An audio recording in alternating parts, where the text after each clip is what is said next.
think it was like 20 women, leaders in tech in the audience. And they said, you either win or you lose. And the whole audience screamed, lose. And obviously that's the wrong answer. The answer was you win or you learn. This idea of win or lose, wiring for the negative, it's so ingrained. This idea of a learning process is huge.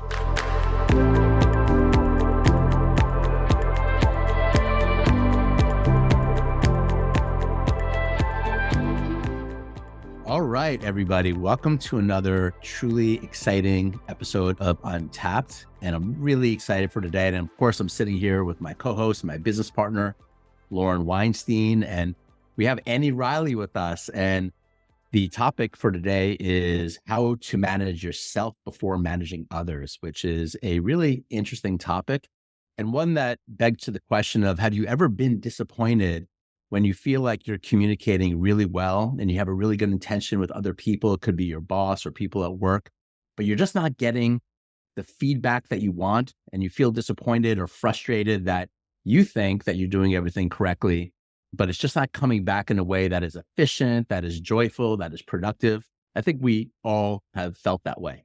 Okay. And Annie has spent her career helping managers, leaders, and normal people as well understand that it isn't always about what's going on in the other. It's actually a lot what's going on within each one of us that determines the outcomes that we're getting. We're really excited about this because we're going to dive into some practices and ideas and mindset shifts for how we can really start to understand what's going on within us that will enable us to have better results and outcomes in our lives and our work with other people. So this is really relevant to what we're doing here. And Annie is the co-founder and CEO of a company called Fortlight, and she does group coaching programs for leaders and particularly startup leaders. But she started her career in management consulting, and she worked for a big startup called HotelTonight, which I know she was the 9th employee, so was there really early, and she led operations in North America and then led operations for a bunch of different initiatives and has had a really interesting career managing a lot of people. And she hosts a podcast called Who Got Me Here, which we'll give the link to as well. And it's all about networking. And she's a graduate of Harvard and Stanford. And Lauren, every time we bring on these people that are Harvard and Stanford, I feel so dumb because I didn't go there, but it's okay. I'm getting over that myself. But Annie, I just want to invite you in. I'm really excited for this conversation, and it's just really great to have you here. Thank you so much for having me. I'm delighted to be here. I have had the pleasure of joining a couple of the other conversations that you've had and listening in, and it's always such interesting and useful stuff. So I'm a huge fan of what you and Lauren are doing and just thrilled to be part of it. Thank you. Well, so happy to have you here. This is such an important topic. By far, one of the biggest unlocks for me personally was just this idea, what seems like an outer challenge at work or with a partner really is an inner one. And as we do the inner work, everything then changes around us. I have a friend that likes to say, how you've changed since I've changed, right? Once we change ourselves, it seems like the other person's changed, or we're just orienting differently to the world. So what's the beautiful gift of that is we do have control over ourselves, not other people. So we take what's in our control, how we think about things and say things and our mindset, and then all of a sudden that shifts our behavior and others. So happy to have Annie here. I've known each other for almost a year now. She's completely delightful and insightful. Such a gift to have her here. So first question, would love to hear, how did you get this aha moment, right? Because normally we think, oh no, it's the other person, or I need to learn this framework, but it goes much deeper than that. What was your aha moment? What's your story? Yeah, and actually, so when I first started working on this group coaching program, I did not have any aspirations to be a coach. I was not even thinking about working in this world, but it really was my own experience growing up in the startup world and going through this very process of self-discovery that has motivated me to work on this, and over time to make it more and more of my core priority, my mission at work. So it's been this side project that has escalated over the years. My background is that when I was at HotelTonight, I was coming up through the ranks, having what a lot of people think of as the very desirable startup experience. You join as an early employee, you prove yourself, and then as the company grows, there's just more and more to do. And so more and more responsibility gets thrown at you. And there was a lot that was really great about that. The learning curve was super steep. I got to have what I feel is a huge impact on the company that I'm really proud of. It's one of the career highlights today. But as I was going through that experience, one, we were moving at such a fast pace. There really wasn't a lot of time to pause and slow down and learn and reflect and say, am I actually doing this the right way? There's a lot of uncertainty that kind of came with that. And there wasn't a lot of time with role models. My manager was terrific, but he was also a co-founder and COO of the company. He didn't have a lot of time to spend with me, to coach me and develop me. It really was throwing things my way and saying, okay, you go figure this out. And so I hit a point where I realized I need some help. I need some support. A lot of people might know this feeling well, that as you get more and more responsibility in an organization and you're trying to show what you can do, it can be very lonely. So at a minimum, I think I was seeking some support, but also I knew that I needed to upskill at a much faster rate to be able to continue on my trajectory. And so I had a friend, Ben Nelman, who had a coach named Anna Maria. And one day he and I were just out to lunch in Palo Alto. And he said to me, I was telling him about some of my challenges because I personally found it more safe, more comfortable to speak to people outside of the company about some of the struggles that I was dealing with. And he said, I've got this coach. She's amazing. Maybe you should try to work with her. And I brought that to my boss. And I was honestly prepared to, I think, fund this on my own. That's how much I really wanted help and wanted support. But I was very fortunate that he said that I could work with Anna Maria and the company would sponsor that as an investment in me and in my development. And that relationship with Anna Maria really changed my life, not just the way that I worked and the skills that I have, but really it changed how I live. She's been one of the most influential people in my entire life. And I think an aha moment that I had so many aha moments with her, countless. But I think one of the big ones was I got some feedback, and this actually speaks to what you were saying in the intro, Todd. I got some feedback from someone on my team that they were reluctant to give me feedback. And specifically, they were reluctant to give me critical feedback because they worried that if they gave me critical feedback, I would be defensive and I might even retaliate in some way. I might hold it against them in some way. And I remember she did a 360 and she conveyed this feedback to me in a conversation.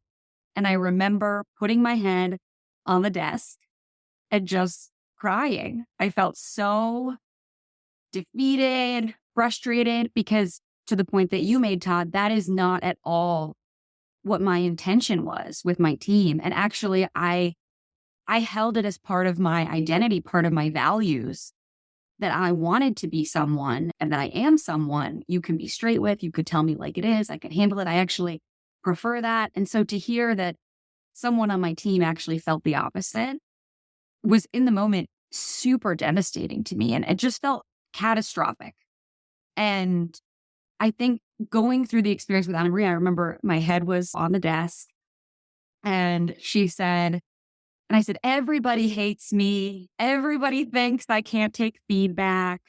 And she said, some people said that sometimes they're reluctant to give you feedback. And she helped me de-escalate it in my mind to get it to a place where I could work with it. I could hold it. I could coexist with it where it wasn't so overwhelming. It didn't feel so defensive. And I think that was one of the first times that I realized how my own thinking, my own mindset, which at the time I think was, and I still battle with some of these things, but at the time it was even more sort of catastrophizing the negative feedback, really just like wanting to hard charge and do really well. I knew how those beliefs, that mindset was helping me.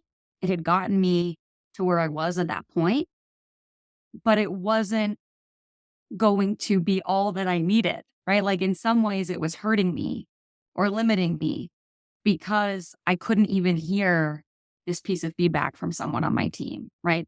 So I think that was a big that was just a big eye opener for me that, oh, it's like the phone call is coming from inside the house. It's my own beliefs, my own mindset that although it has served me so well, it's actually really in my way.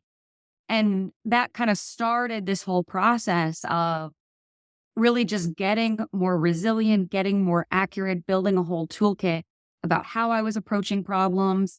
And ultimately, that was the big unlock for me in my interpersonal choices. But I had to get to that place internally before I could be better with the people on my team. Because if you had Yeah. said, to me, go take this template and run with it, might have been the best template in the world, but I didn't have the inner sort of resilience and toolkit to really make the most of it. So that was my sort of first exposure to this that set me on the path that really changed a lot for me. Yeah. And I think what you're sharing really resonates with us and also with a lot of the people that we've coached for all these years, where oftentimes we employ these strategies to get the success that we want, which you clearly did, right? And oftentimes it's a very black and white thinking. I need to do this. It's very like determined and focused energy, right? Then we get to a point, it's very common. We get to this point where we start to realize, wow, we're not really as happy and we're a little bit more overwhelmed than we thought we would be. And then for you, you heard one piece of feedback that somebody was uncomfortable sharing some feedback with you, which isn't black or white. It's actually a little bit more gray. And we start to find out that actually reality is a little more gray than we like to often realize. Then that started you down a path of self-discovery where you really first started to understand, wow, this is really going on here within me. And I love that you had a coach and you got the help that you needed, which by the way is so important. So important because when we're only here in our head by ourselves, we can really only do so much. We really do need the feedback and the help of others. And when you put your hand up and say, hey, I need help, this is actually where you get the more enlightened experiences and ideas that you have. I want to ask you, so continuing on, so you started to have this first mindset shift. Wow, okay, like this is all really going on here, and you had a great coach that helped you with this. How did you start to navigate this process, this understanding that, everything that was going on the outside with your employees and your colleagues and your coworkers, they were giving you feedback and it was making you feel a certain way or experience a certain way and broke you down for a moment. How did you start to navigate that process? And how did things start to change? Like, what did you employ to actually change to connect more deeply with others as you were starting to wake up to this new reality? hmm And this is where I think it looks different for each person. And it was bit by bit over time. So I think sometimes when I myself read things or listen to podcasts and I'm looking for answers, I love a silver bullet where people say the one thing that I did that changed the game is, and spoiler alert, there was not one thing for me, but I think it was building a consistent practice over time of looking at things, noticing the stories that were coming up in my head, noticing the emotions that were coming up around things, and being open and willing to rewrite that story a little bit and to take a very experimental mindset around this.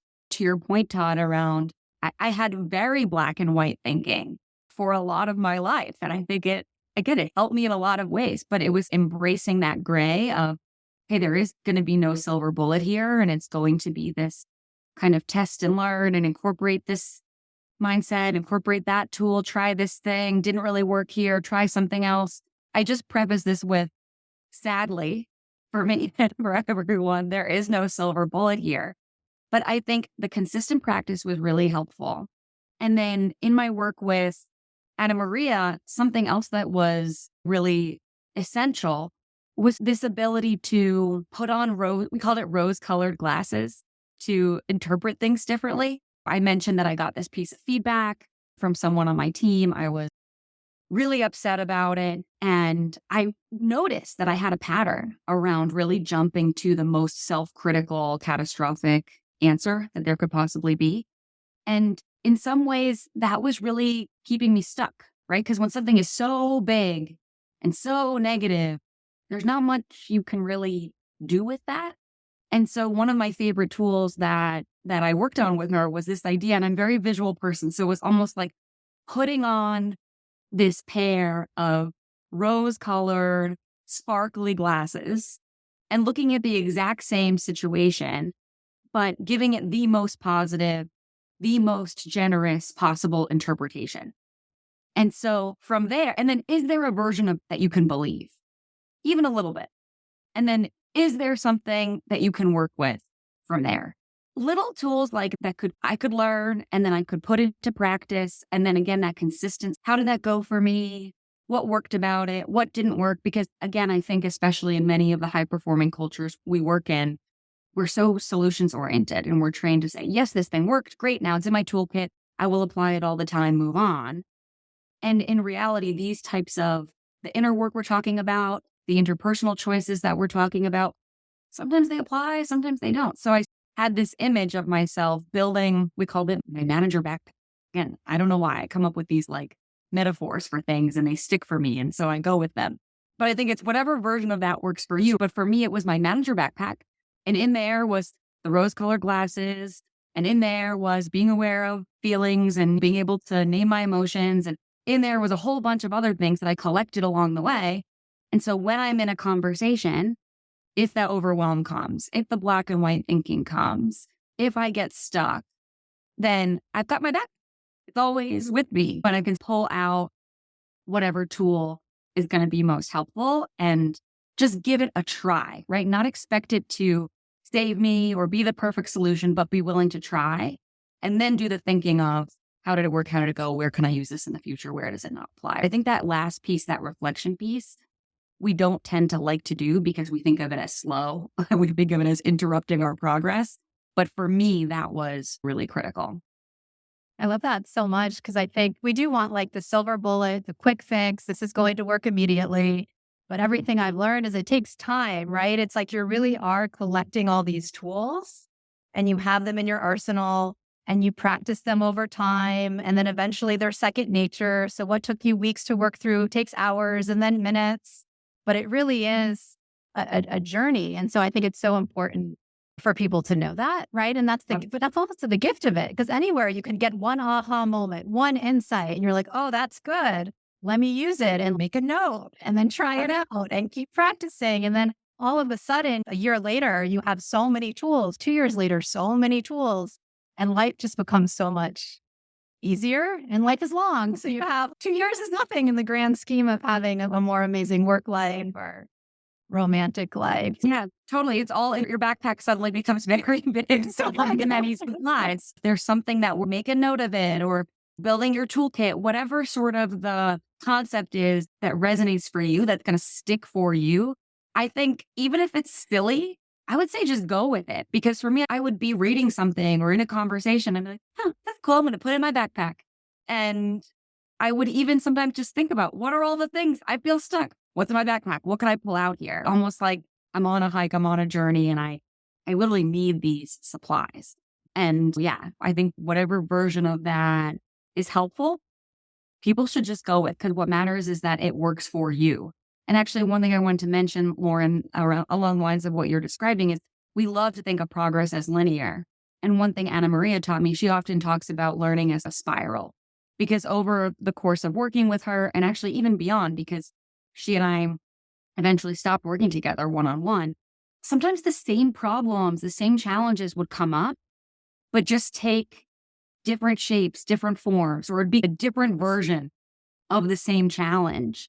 And it's not that I should have conquered this and left it in the past, and it might feel similar, but actually I'm going deeper on the problem. We're like digging in farther, like a drill spiraling 100%. into it. And I thought that was a really cool way to think about it too, so that when something comes up again and again, I'm not exasperated, self-critical. Oh, here it is again. I'm just drilling into a different level of this challenge. I'm learning the next thing I need to learn about it. 100%. Actually, it's so wise. And I think just as a listener, if you're listening to this, do you ever deal with the same problems again and again? You ever deal with it even though you thought that you already solved that problem? We're all wired to deal with these problems again and again, right? And so I love that mindset shift is really important, because then it relieves us and it actually helps us understand that our work is to actually go deeper and uncover more of ourselves And that's the freedom where we can actually start to really see ourselves better, become more self-aware, and use these tools that you're putting in your backpack to actually unpack them more and more. So it's very relevant. And I just got to say, I love the idea when you said before around the silver bullet, that there is no silver bullet. I think the awareness that there is no silver bullet is the silver bullet, right? That is actually the relief that we need. So that way we allow ourselves to relax into the long game. We're so focused, especially in the professional world, of the short game, like what needs to happen now. But as humans, we thrive playing the long game. And I think that's part of the balance that you're bringing to your clients, is this ability to actually be a human and actually understand that like it takes time to self-reflect and do some of these tools that we're going to dive into right now. And that's okay, even as we're working in the professional environment, right? So I want to talk about some of the tools, right? So you mentioned the rose-colored glasses, which, as you may know, Lauren and I work pretty closely with these Japanese samurai masters. And Oh, yeah. I'm a big fan. okay, and a lot of what they teach really is looking at everything and anything as an opportunity as opposed to a threat. It's actually a core part of their lineage and their teaching, which I think is similar to being able to wear rose-colored glasses in a situation. Talk to us about that technique, right? Like, how was that for you to all of a sudden, instead of going to catastrophic thinking and thinking, oh, the world's going to end, like when you, and also when you teach this, like, how do you help people? What is your way of helping people see the positive and to actually start to act in a way that's in accordance with that? And then what results typically happen when we start to do this, use this tool? Yeah. And just a quick note on the samurai, because I am a huge fan. Lauren led a workshop that I was a part of with them. And I think it was like 20 women, leaders in tech in the audience. And they said, you either win or you lose. And the whole audience screamed, lose. And honestly, that's the wrong answer. The answer was you win or you learn. And I think, but I just bring that up to say this idea of win or lose, this sort of like wiring for the negative. You're right. It's so ingrained.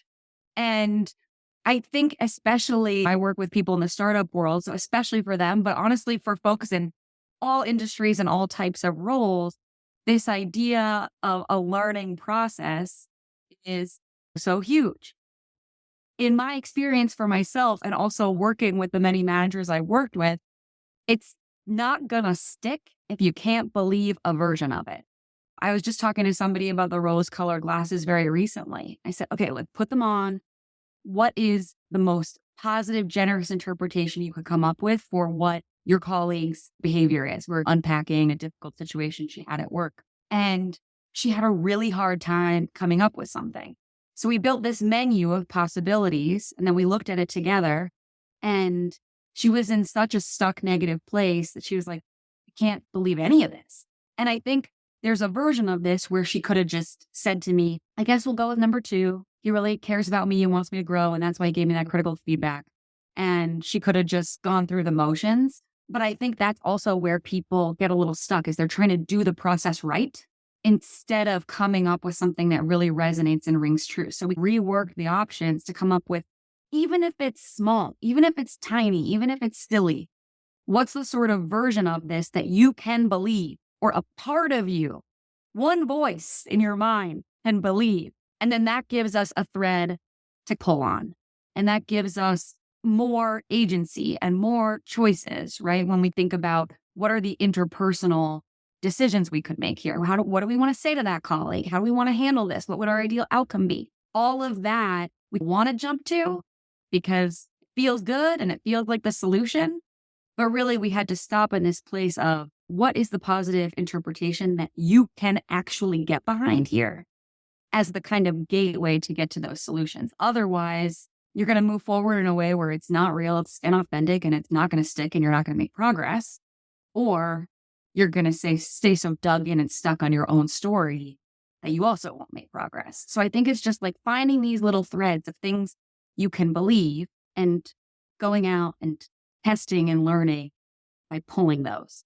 I can't tell you how powerful this is, right? And this is a practice that I've really employed in my life, as Laura knows, because we talk about it all the time. But even as you're listening to this and you're in a difficult situation or you have a challenging relationship with somebody, if we don't have the possibility in our minds or a visualization where there could be a positive result, we're not going to get one.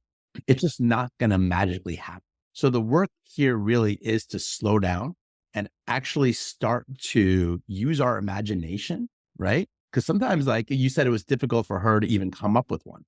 And Yep. you had to coach her to actually come up with one. And so sometimes it feels a little bit like fake it till you make it. Yep. But that's not also good enough from what I'm hearing from you, right? It actually has to be something that you could believe in. I love that nuance that you add into it, which is you have to find something that a part of you could believe that's a possibility. And then from there, we follow that thread. And that's where you've seen a lot of people get better results in the relationships at work and dealing with other people, where you start them there and they focus on it. What's the next step in that, right? So then you have them believe that there's a possibility there. Then they go out and test it, you said, I believe. So can you give me an example of actually what you mean about how to actually go through this process? Yeah, I think I would point to a slightly different example because that one that I just mentioned is still very much, oh, we just got to step one, I would say. But the way that someone might go through something like this, for example, I worked with another manager who really wanted to delegate more. She had this goal around delegation, around empowering her team. And when we dug into her thoughts, her behaviors, what she was actually doing, actually thinking, we realized that she was meddling and staying very involved because of some fears and worries that were driving her behavior. She thought, if I'm not in every meeting, then my team won't feel supported by me. A good manager shows up for their team. That's a rule that she was living by. Or if I don't get involved in these things, then it's not going to work that well. And then we won't hit our results. And then, no, I'll be in trouble. Right. So this sort of need for control. And so it was thinking about, okay, what's your goal? What is the thing that you want to accomplish? How are you actually getting in your own way by things that you're thinking? What are rules that you're living by? Because you read them in a book or somebody told you, but they might not apply here. And then what can you do to explore not just how those rules are helping you, because you do them for a reason, you're a rational person, but also how might living that way be limiting you, hurting you? What might it be costing you? Right. So in this example, she's wanting to help her team, wanting to show up. But on the flip side, maybe they're wanting to do some of the things that she's taking on. And when she's in the meeting, they can't step up to take that responsibility, or she's blocking them from that learning opportunity. Maybe they're actually frustrated that she's in every meeting. And so what I loved about this was we were in a coaching session, a group coaching session. And we said, how could you test this, right? How could you test out how real this is, where it does and doesn't apply, and whether a change might be available to you? There might be another possibility. And she said, I have 3 meetings this afternoon with my direct reports. I could just not go. And that, as she said it, you could feel in her voice, right? Like it felt like a big, scary thing to just cancel, because her mindset that she had been living by all these years was that the direct reports would feel abandoned, that the meeting will go off the rails without her. She'll lose control, all these negative consequences. So we hung up and she told the group, hey, I just told my team I'm not coming to any of those meetings. And then for the afternoon, it was, am I okay? How does this feel? This is new. This is uncomfortable. Is everything going off the rails?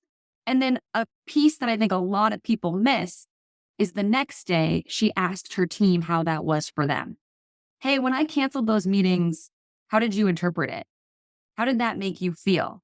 And she heard from them that one person didn't think anything of it. Oh, I just figured you were busy. You're the manager. You have a lot of stuff going on.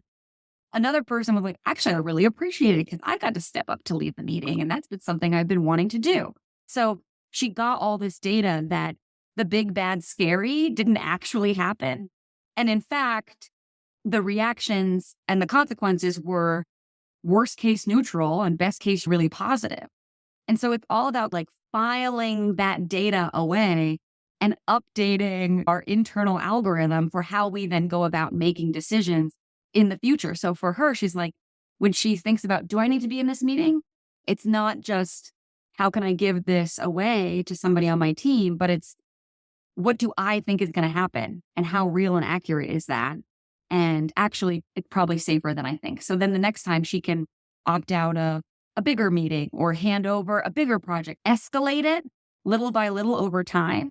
And so I really think that this approach of looking at our mindset, seeing how it's helping us, keeping us safe, protecting us, because again, we're rational or probably have it for a reason, but also the shadow side of how it's hurting us, how it's limiting us, what it might be costing us.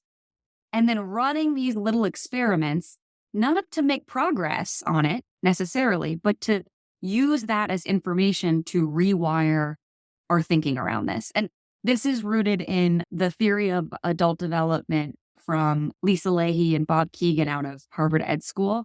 And I just think it's extremely powerful for really anyone trying to do anything in the world, leadership or otherwise. I love this because you're really giving us a system and a process for transformation in any situation in our life, right? Because how we work is we have rules, we have thoughts. If I give feedback or share my true feelings, people will get upset. If I don't show up to every meeting, people will not feel supported. Like we don't even realize we have them. They're so ingrained and so subconscious. I need to be perfect, right? That's a rule that we then live by. And a lot of these rules can be very stressful. Then the rule creates an emotion, worry, fear, anxiety, which creates behavior that leads to suboptimal results. We're burned out. We're not sharing our true feelings. Things are unbalanced. But it's really hard to catch our thoughts, right? Because again, we take them as truth. So I love pointing to whenever we feel unbalanced, I call them your emotions, your check engine light, right? Like emotions like something's up. What's going on? What's out of balance right now? Wow, I feel really burned out at every meeting and I don't have time for other work, or I'm sitting on these feelings and not sharing them. Let your emotion guide you to say, what's the thought that I'm having? I'm thinking that people feel supported. And then I love what you're giving us. So the emotion you catch, you tell yourself the thought.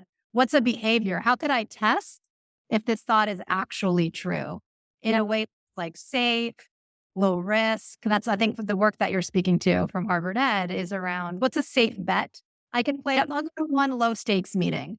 I'll see how I feel, but then then I'll ask the other person for feedback. How did that land for you? Was that okay? Let me check in. You're really learning. And even if it didn't go well, if we really missed you, it's not any meeting. Maybe it's certain kinds of meetings. Exactly. We have to fine tune this discovery process. Yep. Exactly. I love the check engine light and the immunity to change. If you want to learn more and explore more about this, they have a book called Immunity to Change. And in that, they talk about how we might have one foot on the gas for where we want to go, be a better delegator, whatever goal you have in life.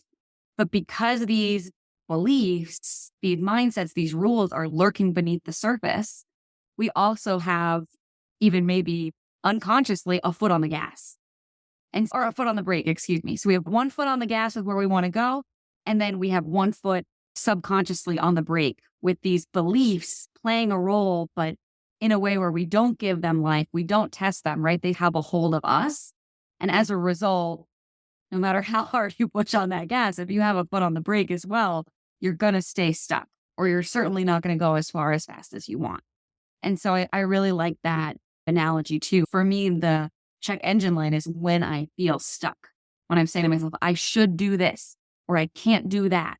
It's like these rules are taking over and I'm not operating from a place of freedom, agency, choice. How do you get people to engage in this process where it feels as if we don't have the time, or, all of a sudden I need to create a hypothesis and start testing things without being attached to an outcome. And then I need to get self-reflection, because as Lauren just said, what you're proposing here is a system of gathering information and making better decisions that I'm guessing you're going to say is actually going to move you faster, probably in the short and long term. And by the way, this doesn't only apply to work. This applies to virtually every area of our lives, which we can also talk about. But I'm wondering, how do you get people to engage? Because you came to it through pain. Like, all right, like pain, suffering, I'm done, I'm getting feedback. And a lot of us will only come to a different way of thinking about something when we've had enough pain and frustration in a certain area, which is just human nature. But we're also at a different place just in our world right now, where I think people are looking for ways to better themselves. So how do you motivate them to actually do this work, which can seem a little bit more time consuming and intensive to actually do this process, where they don't feel like they have the time to do it. What do you say to that when someone's, I don't have time to this, I need to get a solution?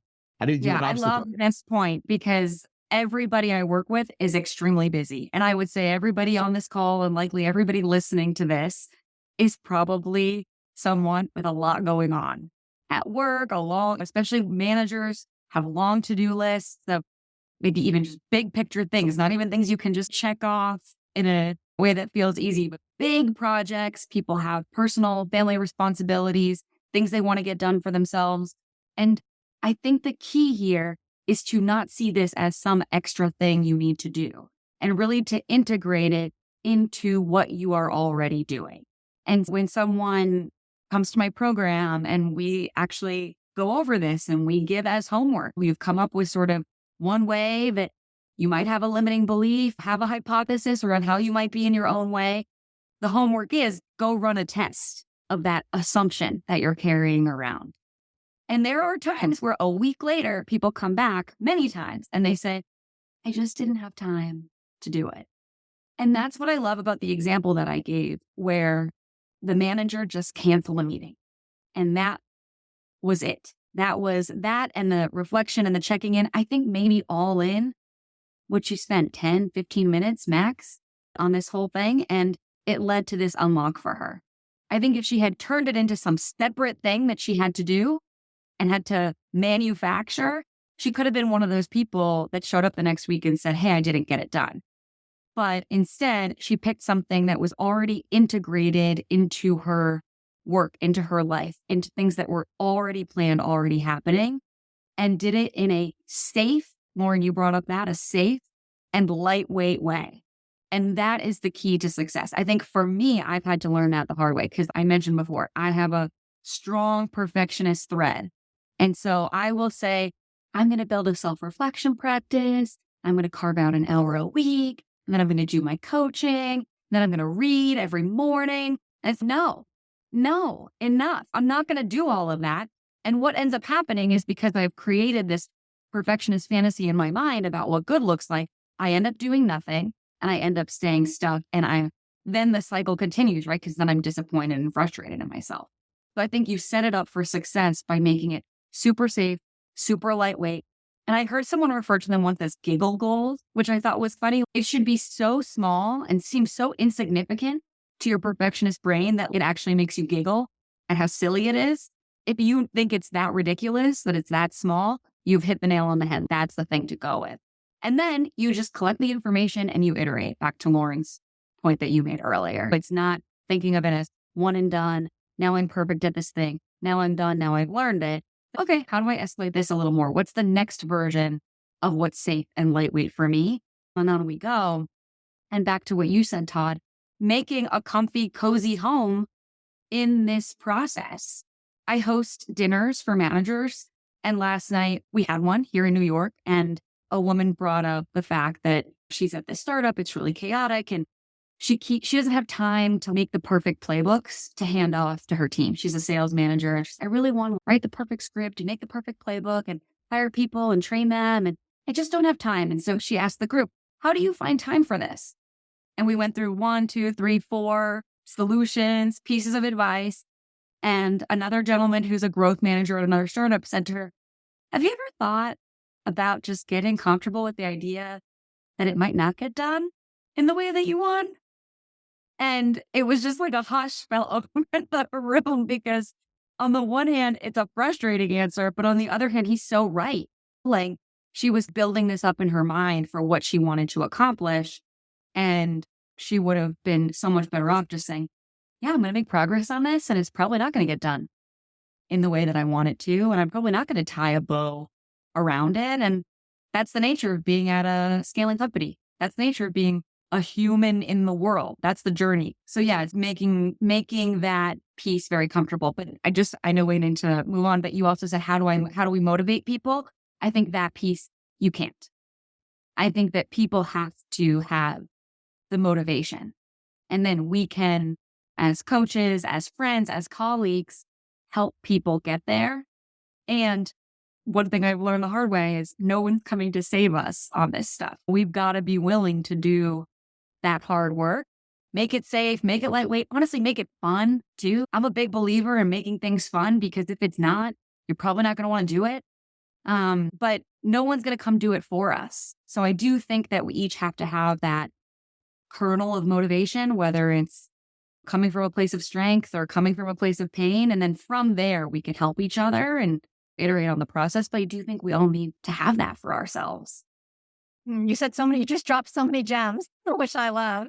But one, just that small step piece, it's the same as the silver bullet, right? It's actually not the big actions really that make the difference. It's really the small ones that add up over time. I said that in my TED Talk. It's like each new thought, each new action builds on the one before it. But then one day you find yourself in a new reality, right? One thought won't change your life. It could, but it's really the thought and then the action and then the thought, right? You're really building. And then all of a sudden, again, 6 months, a year later, it's a profound difference. So that's something we can often take for granted. So a lot of these shifts are so important. I'm curious, we've talked a lot about ourselves, right? So I need to delegate. I could delegate more, or I could receive feedback better. What about it when it's someone else that's challenging you on a team? Like, how do you think about that? Someone feels like they're underperforming or really challenging you at work. How would you coach someone around that? Yeah. I would still, and this is maybe controversial, but we still start from ourselves. Because if there's something going on interpersonally, often where we get stuck or where we restrict ourselves is in our own mind. So again, another dinner I had in San Francisco, there was a manager there who had an employee who wasn't performing. This is something that many of us have dealt with. This is not unique or special. And she was debating, have we given it enough time? Is there something more that I can do? And as we talked through it, she had this belief that if the person didn't succeed in the role, it would mean that she failed them as their manager. And that would mean that she's not a good manager. And so it was almost like in her mind, the person had to win, had to be a fit for this role, she had to make it work because it was about what it meant about her as the leader if the person couldn't do it. And I think it's important to start with, even if it's about this person is doing this thing, I don't like it. I don't like how I'm getting treated. This person's not performing in the way that I want. I set these expectations. This person isn't meeting them in the way that I want.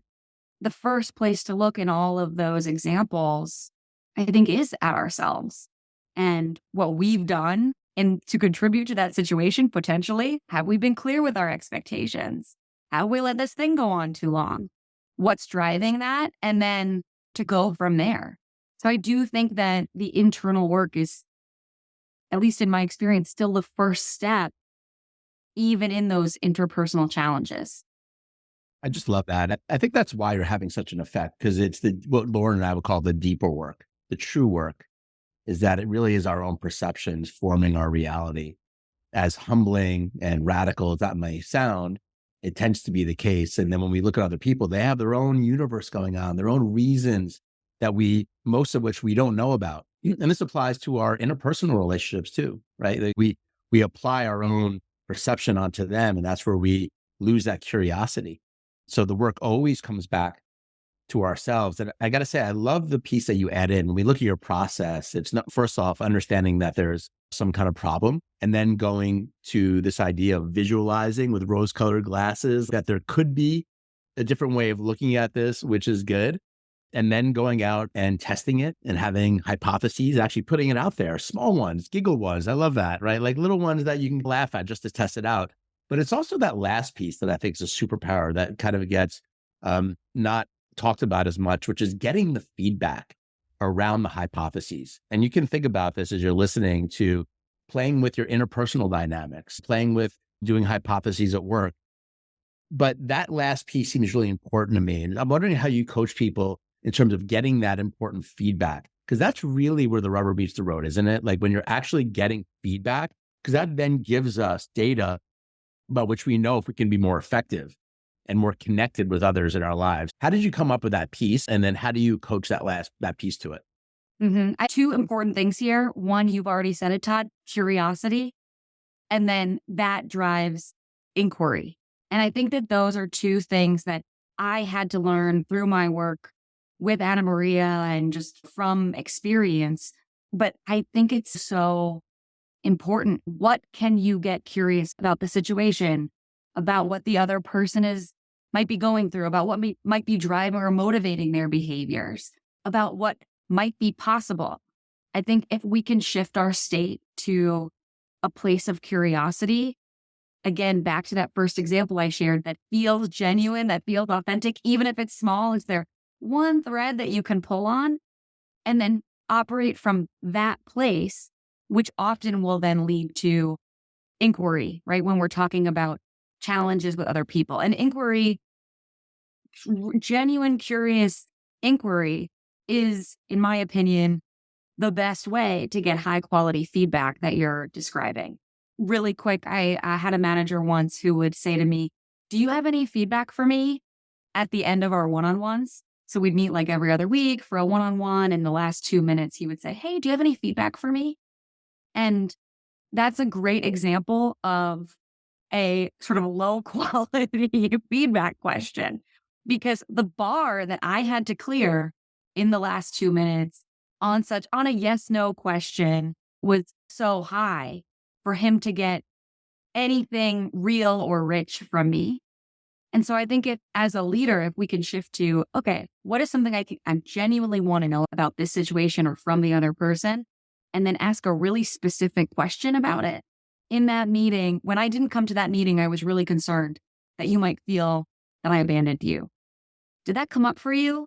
Yes, no? What did come up for you instead if it wasn't that? I'd love to know exactly what you were thinking when I canceled that meeting. But asking about things that are really specific and that we genuinely want to know about, that is how we normalize all types of feedback, make it safe for someone to say, actually, yeah, I was really frustrated in that moment. Instead of this, do you have feedback for me? Where someone really, the options are yes or no. And what are the odds they're really going to take a huge risk and give you something that they've been holding on to for weeks and weeks? This same thing applies. Start small, build trust, and build up from there. But it's all rooted. Again, I really had to learn this the hard way, my own experience as a manager, in what can I get curious about? And how do I go and ask that question? And then even if I don't like the answer, stay in that place of curiosity. Just seek to understand where this person's coming from and what they're telling me. Yeah, it's so powerful because we naturally want to go away from the discomfort. And when we get curious, we're going to get feedback that is not going to make us feel great. Yep. But to really move forward, right, Annie, to really actually connect with somebody and find out the information that we need, we have to be willing to put that emotion aside, that fear aside, and just get the feedback. And I love the idea of being specific around it. Just like, what did you think about that? That won't work. So I love that we harness on that piece. And so we're almost at time here. And first off, your manager training, your course, we're going to put it in the show notes. So for anyone out there that's listening to this who would love to go deeper with Annie, she's doing the real work here. She's really helping to improve the interpersonal, professional dynamics of people like within companies specifically, and also in startups really as well. Like really focused on that piece. But I think your work is very universal. I would take your course. And I also want to acknowledge your podcast as well. And we'll also put that in there because that would be really fascinating. You're just really engaging and magnetic and you speak to this really clearly. And I think that comes from really having done the true work yourself. That's why I love going into your story, because it's not just something that you learned in a book. You went through it yourself. And the goal then is to then be able to share your framework and your ideas in a way where others can take that wisdom and don't have to go through the same amount of pain to be able to get the solution. So I think you're really embodying that. And so just really grateful that you're here. And the last piece I'll share is for those in our membership, you can stay on the call a little bit. And if you have any questions for Annie directly, we can open it up for some questions and interaction. I think she's agreed to stay 10 minutes, but officially I want to thank you and you're awesome. Thank you. Lauren has something to share as well, but yeah, thank you. Thank you so much for sharing your wisdom with us. It's so helpful. And people often think their craft is physician or startup founder, but really life is the craft, right? Like you get really good at life and these like human skills, and then everything is way easier and falls into place. And totally. I remember you saying that to me once, Lauren, life is the craft. And I have to say I was uncomfy when you said that. I think I'm on the journey with everybody here. And so if anybody wants to connect about any of the topics we discussed today, I would be thrilled to. And I just so appreciate you having me on to talk about these things.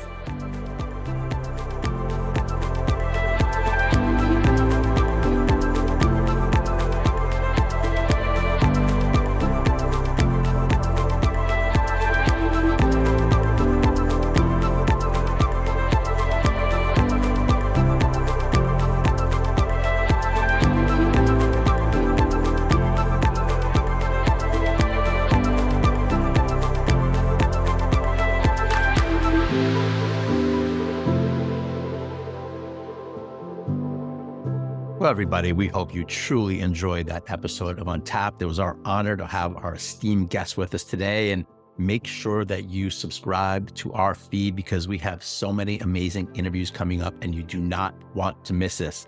Our goal is to help you become more untapped, to help you feel on fire and have more of your potential in play in the world. And if you'd like to know more about the work that Lauren and I do, you can visit my personal website at toddjason.com. That's TODDJASON.com. And there you can download a couple of free trainings about how to unlock your potential. And you can visit Lauren's amazing coaching website at resonatecoaching.co. That's resonatecoaching, all one word, .co. And you can book an appointment to meet with her and learn more about the wonderful work that she does. And again, we are just super stoked that you've joined us here today. And we can't wait to see you in our next episode.